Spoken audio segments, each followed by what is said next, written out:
Hola, ¿qué tal? ¿Cómo están? Bienvenidos a mi canal. Yo soy Mariana y hoy quiero hablarles sobre esa fuerza interna, ese poder que todos llevamos dentro, es energía vital y que a lo largo de la historia se le han dado diversos nombres, desde emoción, deseo, pasión, voluntad, líbido, motivación. Se le ha llamado de muchas maneras. Y también lo cierto es que esta fuerza vital se ha convertido en objeto de estudio de muchas disciplinas, desde la psicología, la física, la filosofía, de manera que todas estas disciplinas se han venido preguntando, ¿no? Han reflexionado sobre qué es esta energía, de dónde viene, cómo se origina, por qué es que, por qué la energía va a tomar cierta dirección y no otra.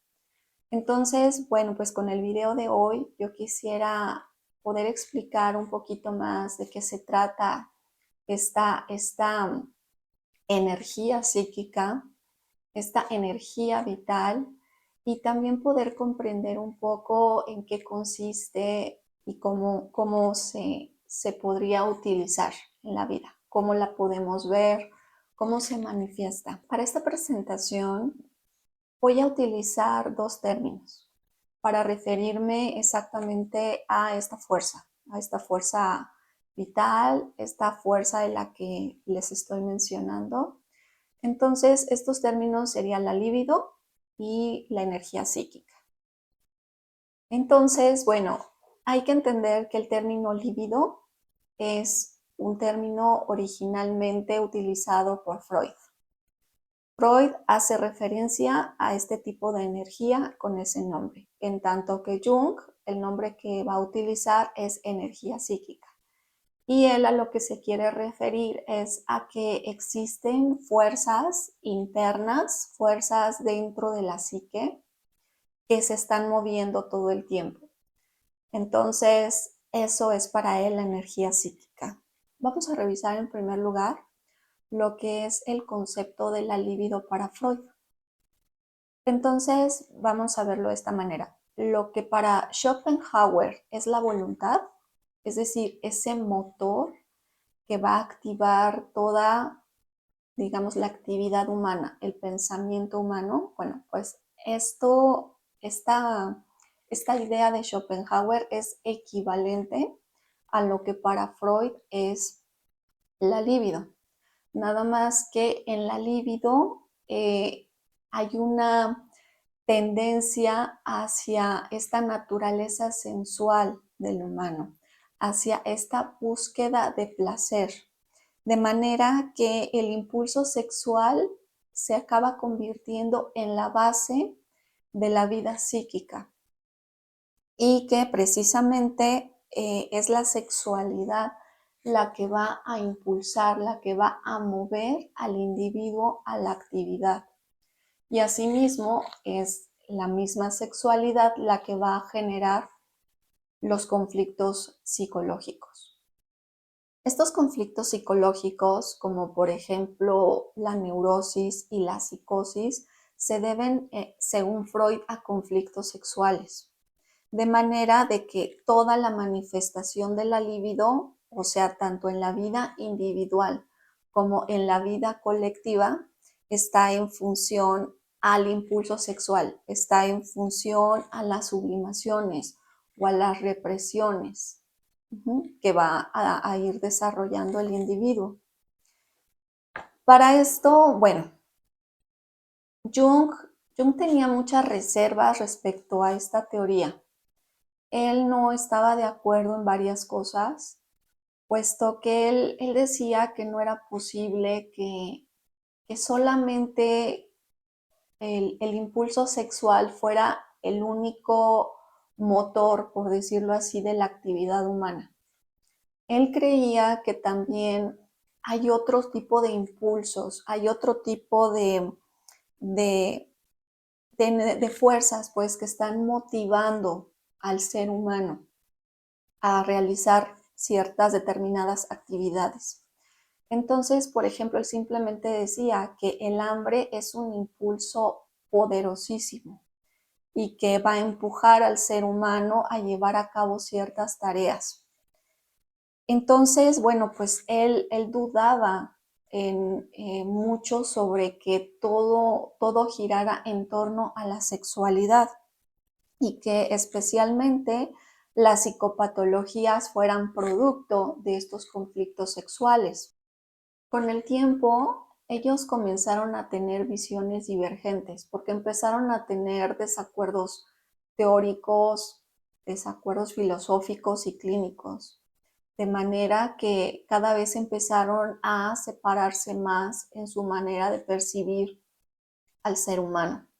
Esto obviamente dio como resultado esta ruptura entre los dos, porque sus teorías eran tan diferentes que no hallaban ya como un punto de coincidencia. Y es que este punto de coincidencia ya no era solamente como a nivel teórico, sino que también ya estaba más basado en una concepción de la naturaleza humana y de la conciencia.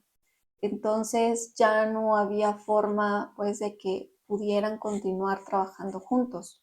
Entonces aquí lo que pasa es que Jung va a tomar esta concepción que tiene Schopenhauer de la libido, ¿no? En donde él le llama voluntad. Y bueno, él sostiene que precisamente la voluntad se va en ciertas etapas de la evolución humana, se ha ido como expandiendo. Esto pasa tanto a nivel individual como colectivo y de la misma manera la libido en ciertas etapas de la vida se va a expandir, en unas etapas más que en otras. Bueno, aquí hay algo que pasa, por ejemplo, Jung menciona que las actividades que originalmente habían sido actividades relacionadas a la sexualidad, estas actividades se fueron alejando cada vez más de este instinto sexual. Conforme la cultura fue avanzando, conforme la conciencia fue cambiando, empezaron a adquirir un significado nuevo, empezaron a adquirir un propósito nuevo. Y entonces estas actividades que originalmente habían sido producto del instinto sexual se van separando cada vez más y más y más de la sexualidad, adquiriendo nuevos significados. Por ejemplo, en la cuestión del arte, la música, estos sufrieron una especie de transformación. Entonces, alcanzaron un significado nuevo que ya no está vinculado para nada a la sexualidad. Ok, voy a hacer un paréntesis sobre una de las ideas que desarrolló Jung sobre este concepto de Schopenhauer de la voluntad, de la libido como voluntad. Este Jung refiere que la voluntad se dividía en dos partes, que era la voluntad de vida y la voluntad de muerte.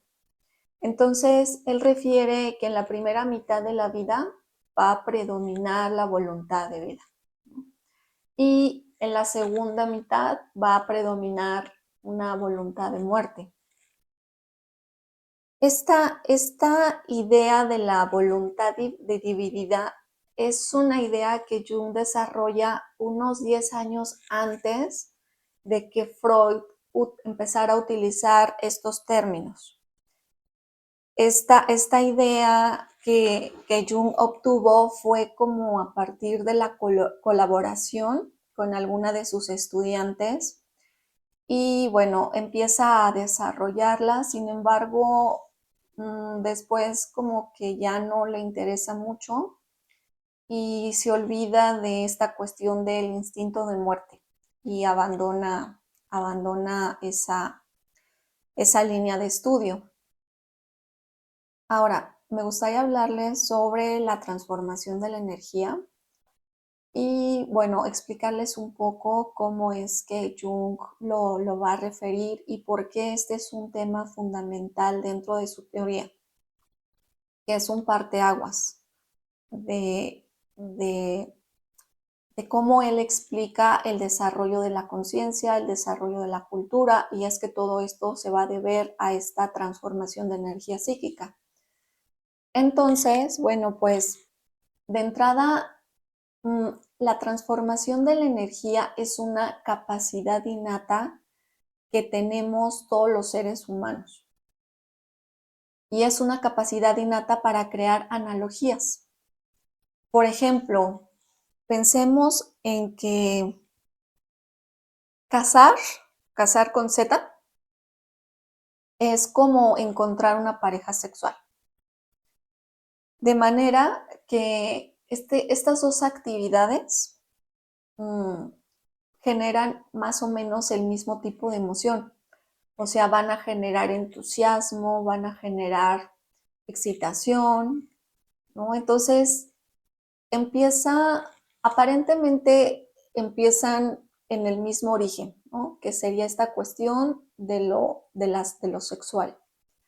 Pero conforme empieza a pasar el tiempo, la casa, con Z, empieza a adquirir un nuevo significado, empieza a adquirir como propósitos diferentes, empieza a tener como un significado cultural y va también adquiriendo motivaciones propias, de modo que deja de ser una metáfora sexual.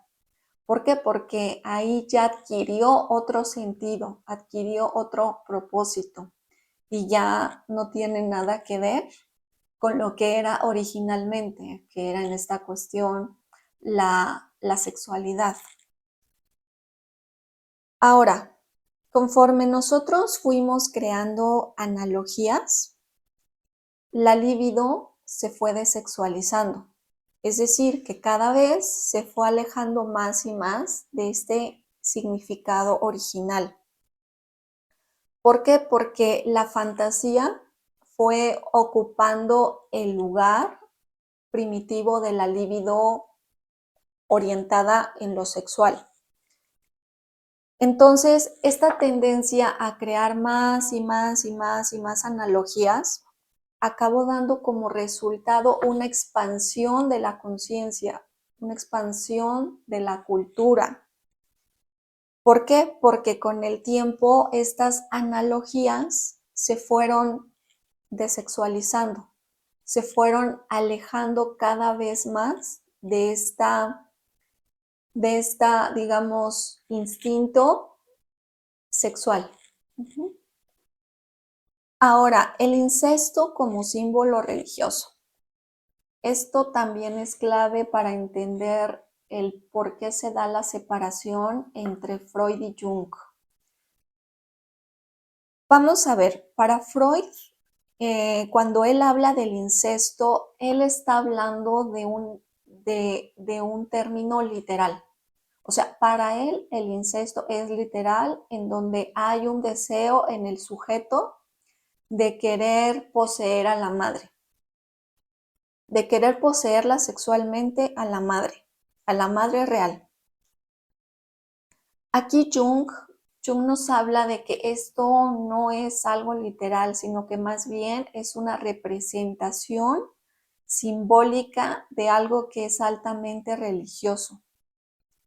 O sea, aquí el incesto es propiamente un símbolo de un deseo de querer permanecer en el jardín de la infancia, de querer permanecer en ese jardín del Edén. Es una manera de querer recuperar el paraíso perdido. Y es que el incesto es un término que se utiliza en muchísimos mitos. de modo que sí está representando algo simbólico, nos diría Jung. En otras palabras, es algo así como que la anhelada madre sería el deseo de permanecer en la infancia, el deseo de quedarse en un estado de dependencia infantil, de no asumir responsabilidad, ¿no? De quedarse en esta irresponsabilidad, en esta inconsciencia. Esto sería como lo equivalente a lo que vemos en las adicciones. ¿Por qué? Porque precisamente la adicción está simbolizando, ¿no?, este deseo de no, de no asumir, ¿no?, lo que a mí me toca, de no asumir mi responsabilidad, sino que es mejor, o sea, mejor la evado con sustancias, con, con lo que sea que genere la adicción. Y entonces, también Jung nos diría que cuando en un tratamiento de neurosis aparecen fantasías incestuosas, en realidad no se está hablando de que esta persona está teniendo dificultades en ese momento de la vida y que esas dificultades de algún modo están generando como resistencias de adaptación.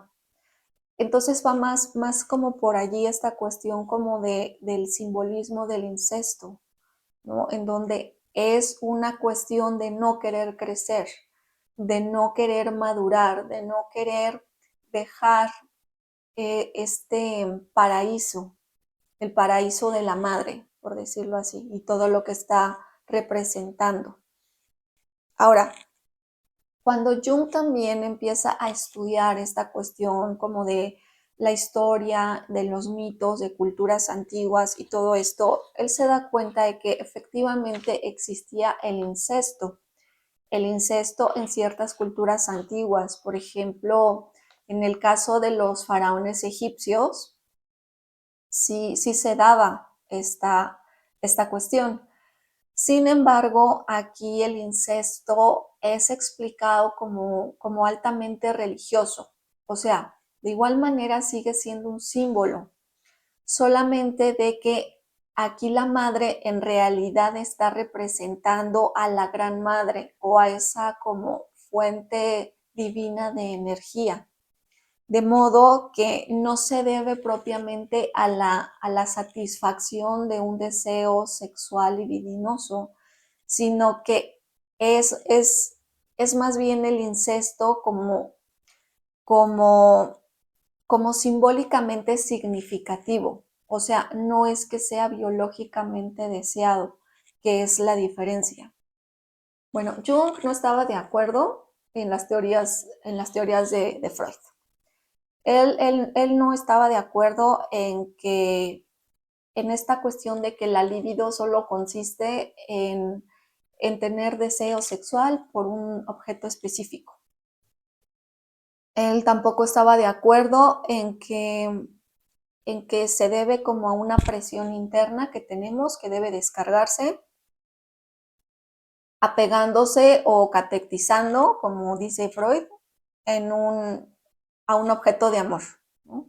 Aquí más bien el sacrificio es central para que se dé un desarrollo de la conciencia. Es central para que se dé un crecimiento, una madurez del ser humano. ¿Por qué? Porque dice Jung que si los humanos permaneciéramos, por ejemplo, en este deseo o conducta incestuosa, nunca se daría un movimiento psíquico, o sea, nunca se daría un movimiento que, que nos llevaría a salir de la infancia. O sea, viviríamos eternamente en esta infancia y pues como se vive en este paraíso simbólico, el ser humano dejaría de progresar, el ser humano dejaría de adaptarse a los ambientes exigentes. De manera que este deseo incestuoso tuvo que ser sacrificado colectivamente hace muchos, muchos, muchos miles de años. ¿Por qué? Porque de otro modo la cultura no habría surgido, el progreso no existiría, no habríamos avanzado. Y también menciona que precisamente este sacrificio no solamente se lleva a cabo de manera colectiva, sino que es algo que se debe de realizar de manera individual, porque cada persona con este cambio va a promover el cambio de conciencia, va a promover su propia madurez, su desarrollo. Y va a dar lugar a una conciencia mayor. Algo que es muy importante aquí mencionar es que dice que este movimiento se va a dar a través de mecanismos internos, a través de mecanismos que se van dando de manera natural y que no tiene relación con nada del exterior. O sea, no se va a ver inducido porque haya una amenaza externa. Simplemente es algo que surge y que se va dando de manera interna en cada persona. Entonces, aquí se puede afirmar que el gran sacrificio del incesto se va a hacer de manera voluntaria.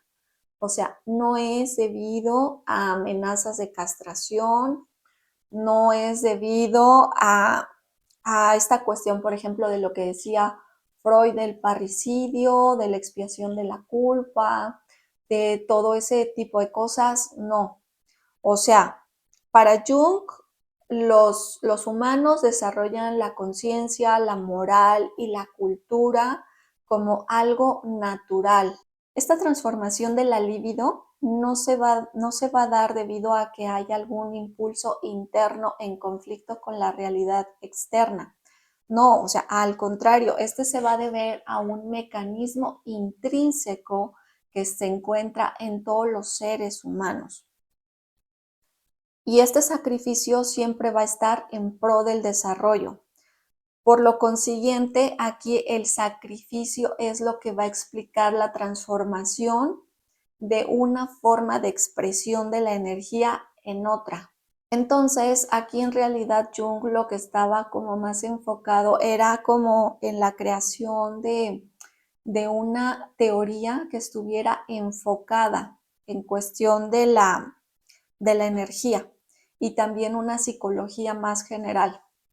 Por tanto, sí era como muy, muy distinto a lo que Freud en ese momento estaba buscando, ya que Freud estaba más enfocado en encontrar como las distorsiones humanas, en encontrar, por ejemplo, esta cuestión de lo patológico, ¿no? Esta cuestión de la destructividad y también lo que más tarde pues sería también la pulsión de muerte. Entonces Jung empezó a interesarse en la física. O sea, él quería desarrollar estas teorías y entonces pues empezó a estudiar física. Esta disciplina le empezó a brindar diferentes modelos en donde él podría como empezar a desarrollar y a entender un poco cómo funciona la energía psíquica.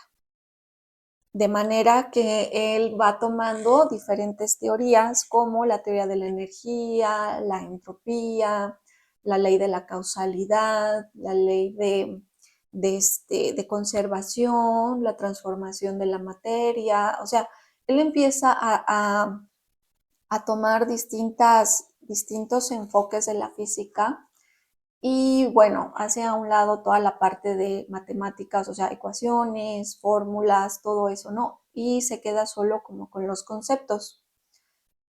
Entonces, bueno, para esto Jung nos menciona que la energía es algo así como una abstracción del mundo de los objetos. O sea, la energía no la puedes ver, no la puedes tocar, no la puedes probar. De manera que cuando se habla de energía, uno debe de ocuparse más como que de la relación de los objetos que de los objetos en sí. Por ejemplo, o sea, en el caso de la gravedad, pues la gravedad la describe como un objeto que está afectando a otro. No se está enfocando precisamente en las propiedades de cada objeto, sino nada más en cómo uno afecta al otro. Ya en el caso de una teoría de la energía psíquica, Jung se estaría enfocando en cómo los objetos internos de la psique se afectan unos a otros. Bueno, la energía precisamente tiene que ver con la transferencia de movimiento o momentum entre objetos psíquicos. A medida de que estos se desplazan, va a ir alcanzando un equilibrio. Entonces, bueno, esto cómo se podría ver en un ejemplo ya en un ejemplo que podamos entender. Por decir en el billar.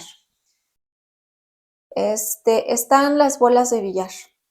Entonces, cuando se le pega la primer bola va en cierta velocidad y va a golpear a la segunda. Y entonces la primera va a perder velocidad, pero esa energía que depositó en la segunda hace que se mueva a la misma velocidad y pueda impactar otra. Entonces esa otra recibe, ¿no?, esa cantidad de energía y a su vez va a impactar a otra. Bueno, pues a esto se le estaría llamando la ley de la conservación de la energía, que justamente nos dice que la energía no se crea ni se destruye. De manera que la misma cantidad de energía que está abandonando un objeto, la recibe el segundo objeto y luego a su vez el tercer objeto, así. De igual manera, aquí estaríamos viendo la ley de causa y efecto, en donde precisamente el primer choque causa un efecto y ese efecto causa otro efecto y así sucesivamente. Entonces, aquí lo que habría que ver es cómo encontrar el origen, ¿no? O sea, dar con la causa inicial, lo que provocó toda esa serie de efectos que se fueron viendo, se fueron presentando. Esto, cuando es aplicado ya a la vida psicológica, ya se podría ver en el caso de los complejos. ¿Por qué? Porque un trauma es la causa de un complejo.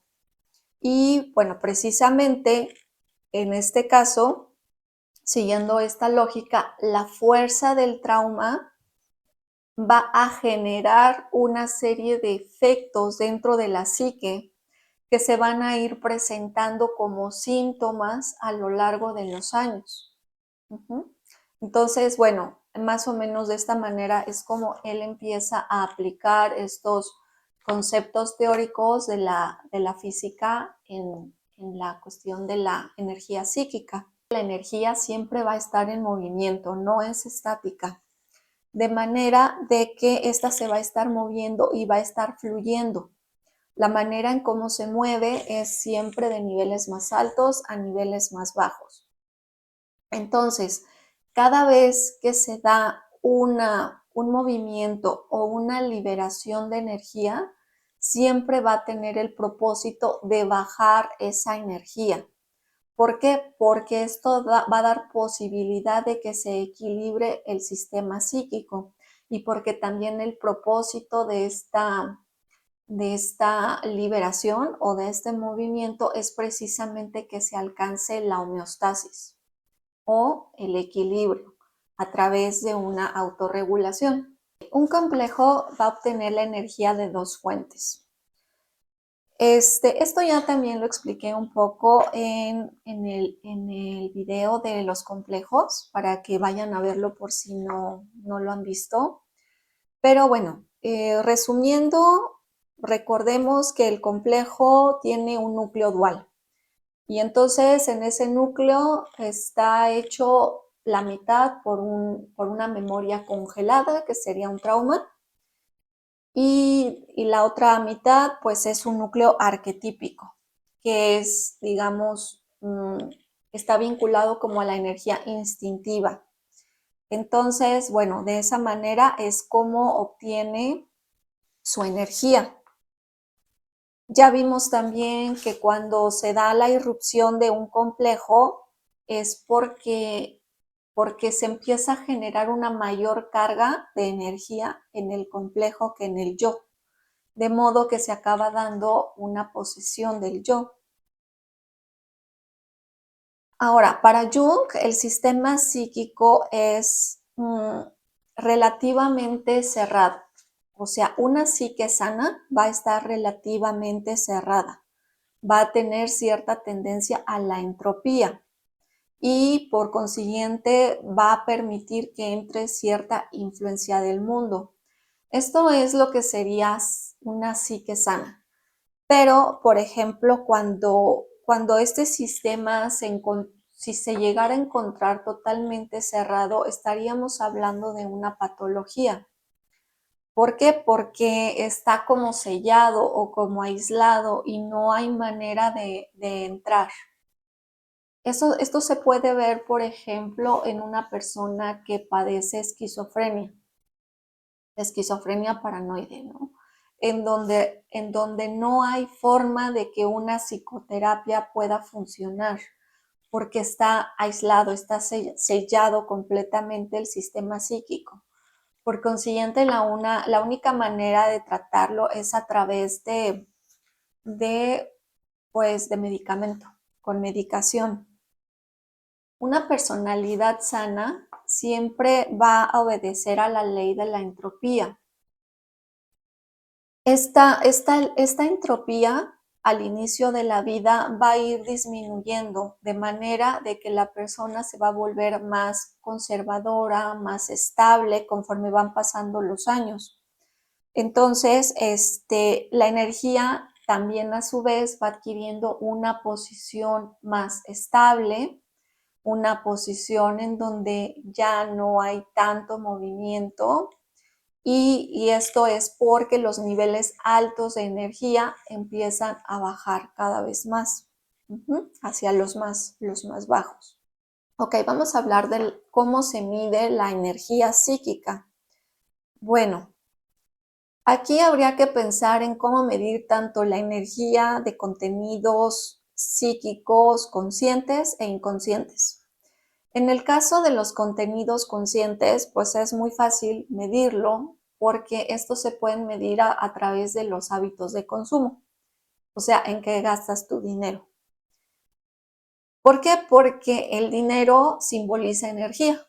Entonces, la mejor manera que tenemos para identificar precisamente estos valores es observando en qué gasta la gente su dinero.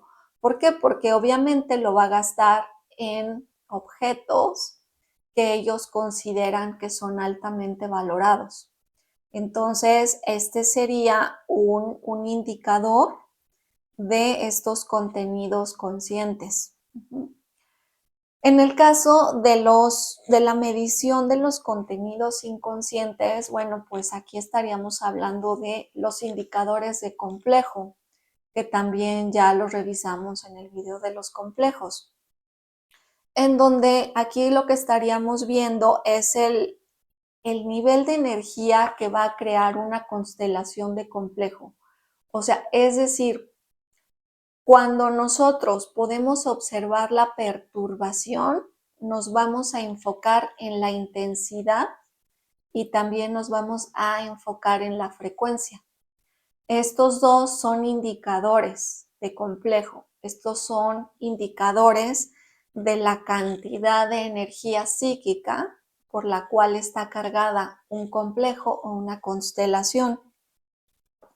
Vayan por favor a ver el video de los complejos porque allí explico ampliamente qué es una constelación de complejo, cómo impactan los complejos y bueno, pues ya voy a detalles más específicos. Comentarles también que el nivel de energía de un contenido psíquico puede ser indicado tanto por emociones y reacciones positivas y negativas. O sea, aquí no importa si la reacción es demasiado buena o demasiado mala. Eso es irrelevante. O sea, aquí solamente estamos midiendo la energía. No hay una diferenciación en el sentir, ¿no? O sea, es decir, aquí solamente se está considerando la parte cuantitativa, pero no la parte cualitativa.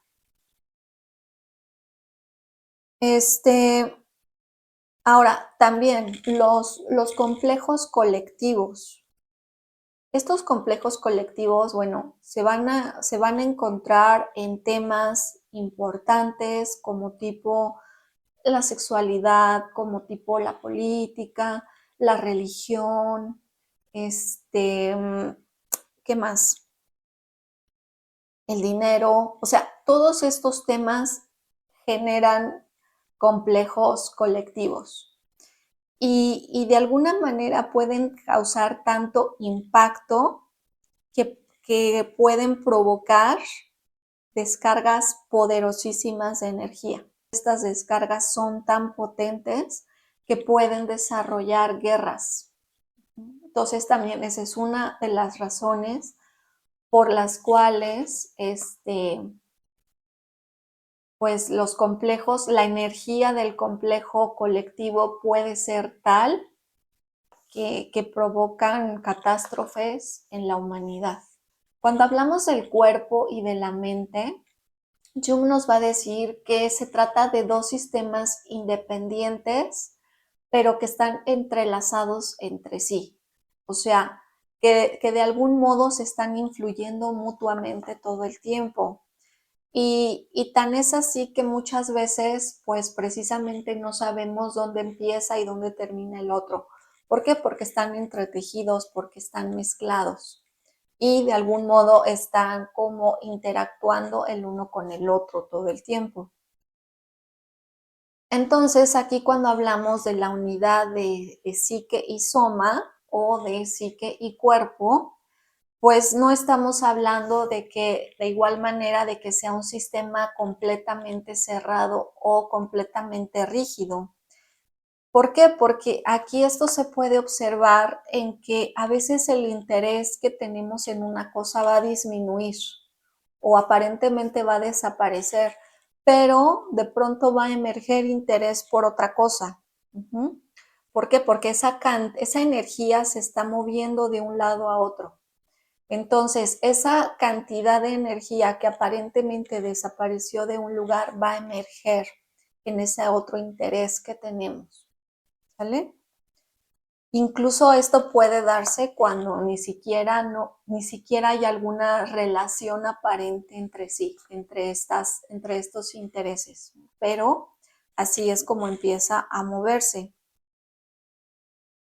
Siempre la cantidad de energía que se mueve es constante y a veces va a pasar que pareciera que esa energía desaparece, ¿no? Que esa energía ya no está, ya no es visible.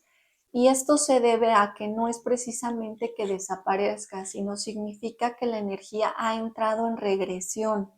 Es decir, que ha desaparecido de la conciencia, pero se está dirigiendo hacia el inconsciente.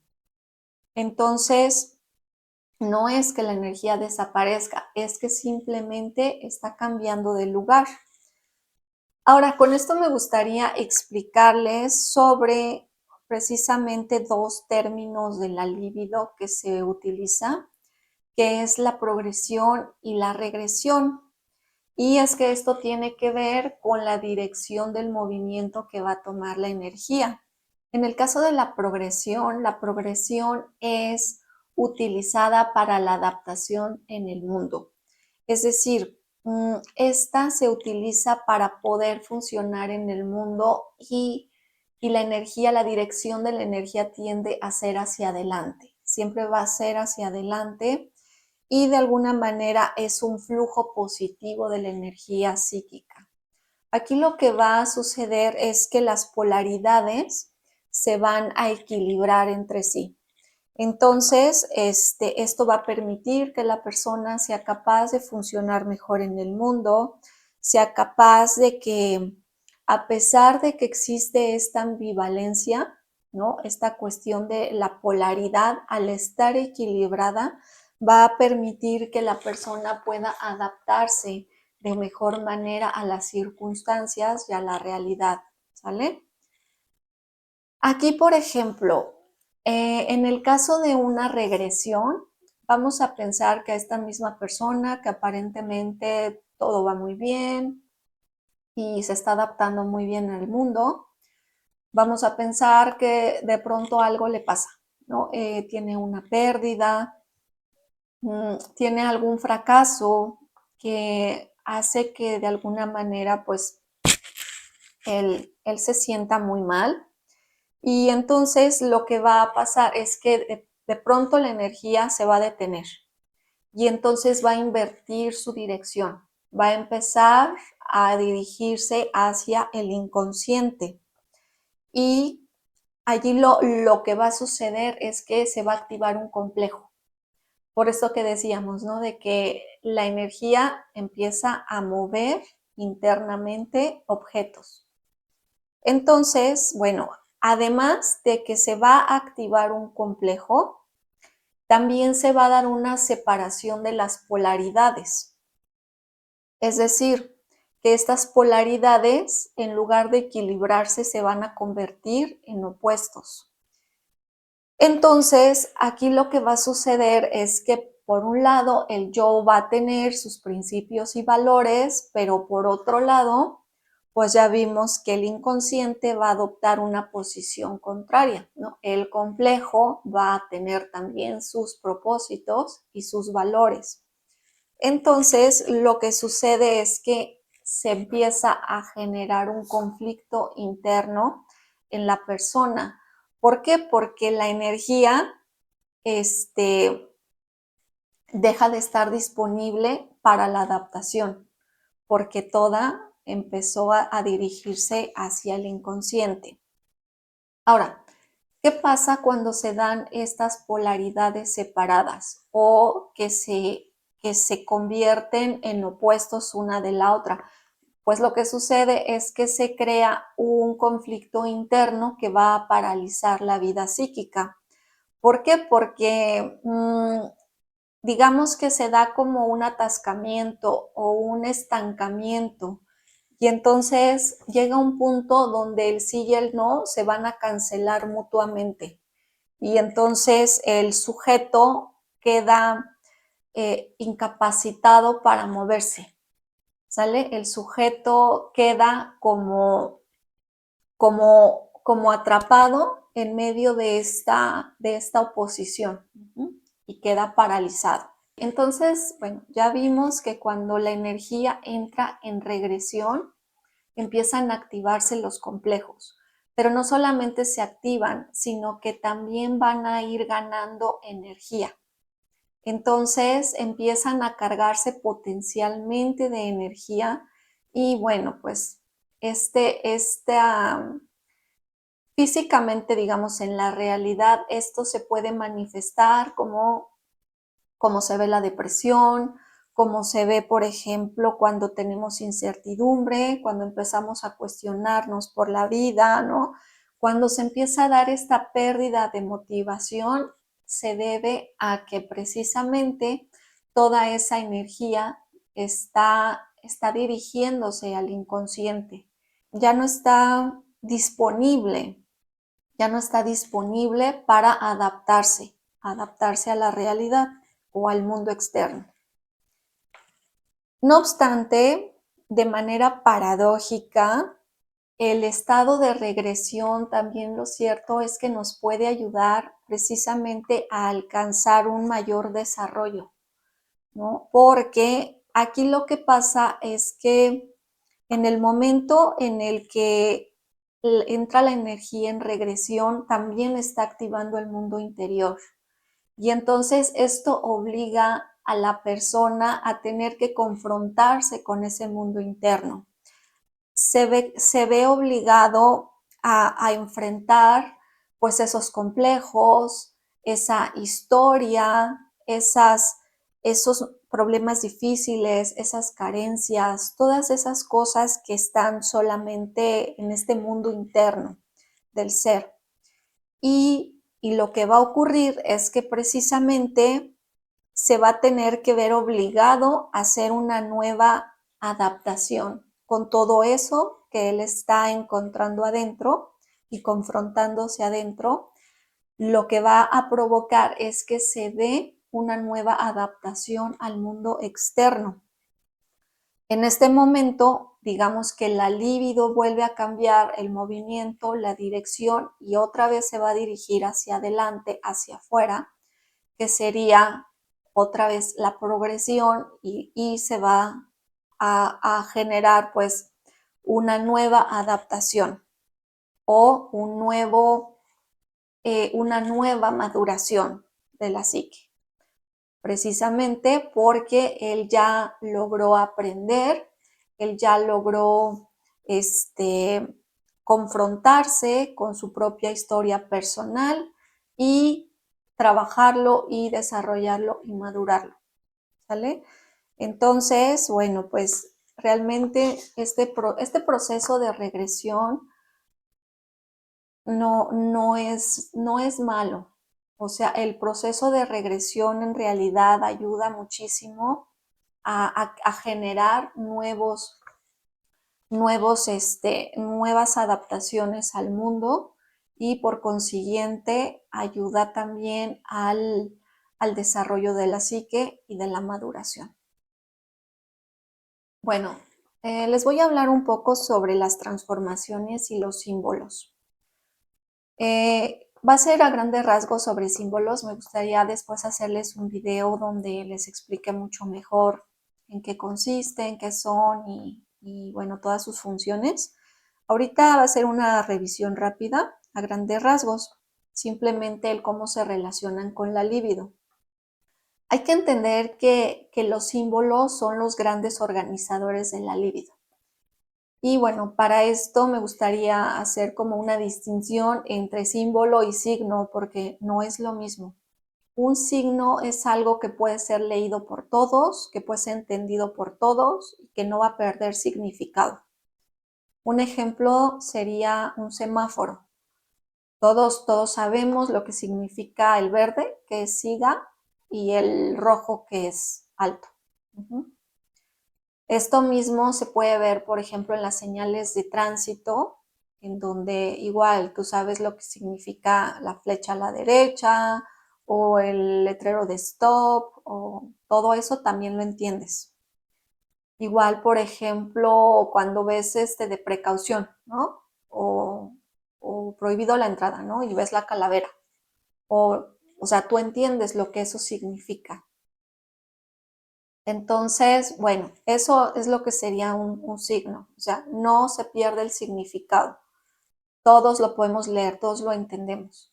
En el caso de un símbolo, sí es diferente. Es diferente porque aquí hay un intento de interpretación.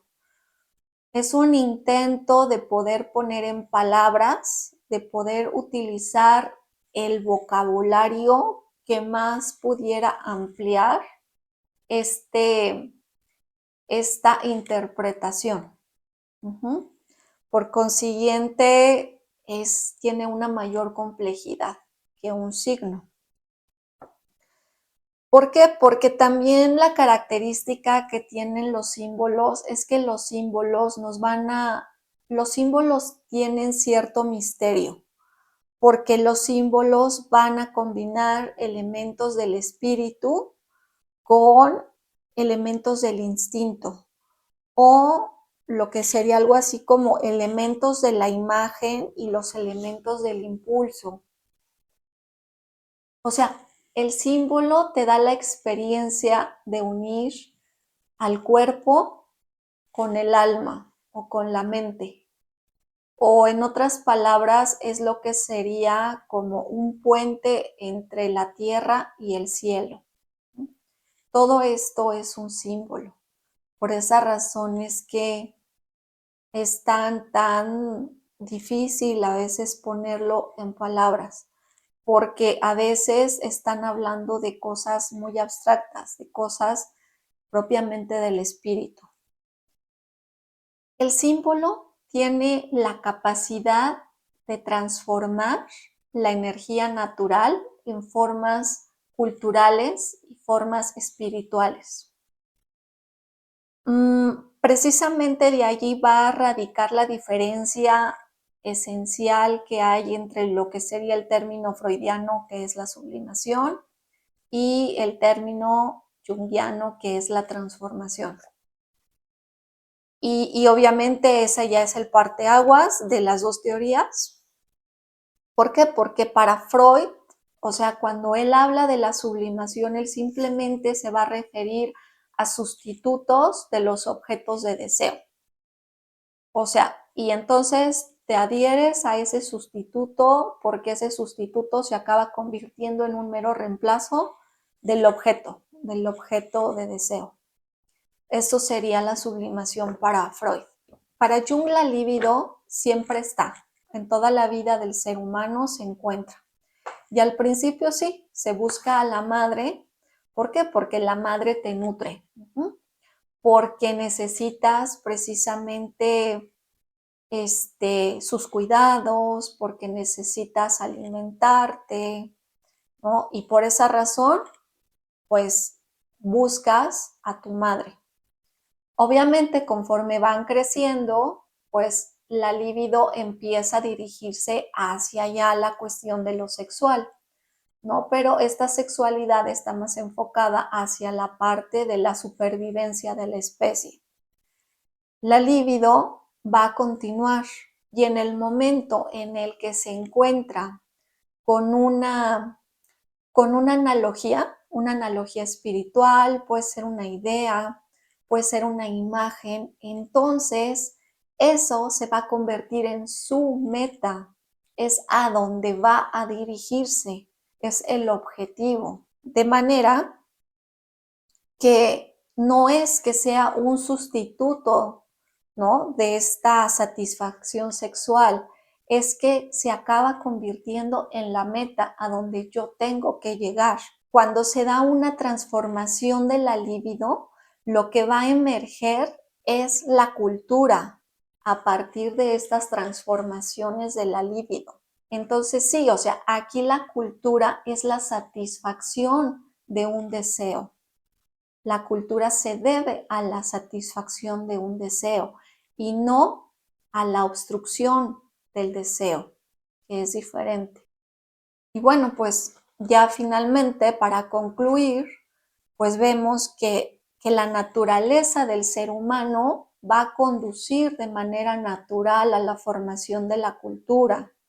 ¿Por qué? Porque toda esta contención de la energía va a dar como resultado todos estos contenidos mentales y espirituales.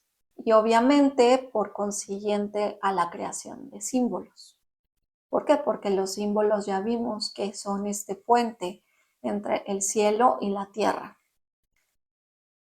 Ok, bueno, pues yo espero que este video les haya ayudado a que ustedes puedan ver todo ese potencial que es tan desconocido muchas veces para nosotros. Esta fuerza interna que proviene de fuentes infinitas y que existen maneras de activarlo, que existen maneras de utilizarla. Y bueno, pues me gustaría en algún futuro hacerles algún video donde precisamente se pudiera ayudarles a tener como ideas para poner en práctica precisamente este concepto, ¿no? ¿Cómo puedo trabajar con mi energía psíquica? ¿Cómo puedo desarrollarla? ¿Cómo puedo potencializarla? Y bueno, pues obviamente todo esto con el propósito de alcanzar metas, alcanzar nuestras metas y pues con el propósito también de alcanzar una mayor maduración psicológica y por consiguiente, pues el que podamos finalmente salir de este jardín de la infancia. Y bueno, pues muchas gracias por haberse quedado hasta el final del video. Este, pues déjenme sus comentarios, déjenme también sus preguntas, si hay algo que no les haya quedado claro o si les gustaría que se ahondara en algún tema en particular, o igual si quieren que saque este video donde les pueda dar ideas, ¿no? de cómo trabajar con su energía psíquica. De nuevo, pues muchas gracias y les deseo lo mejor, luz y amor a todos y les mando un gran abrazo. Que estén muy bien. Bye.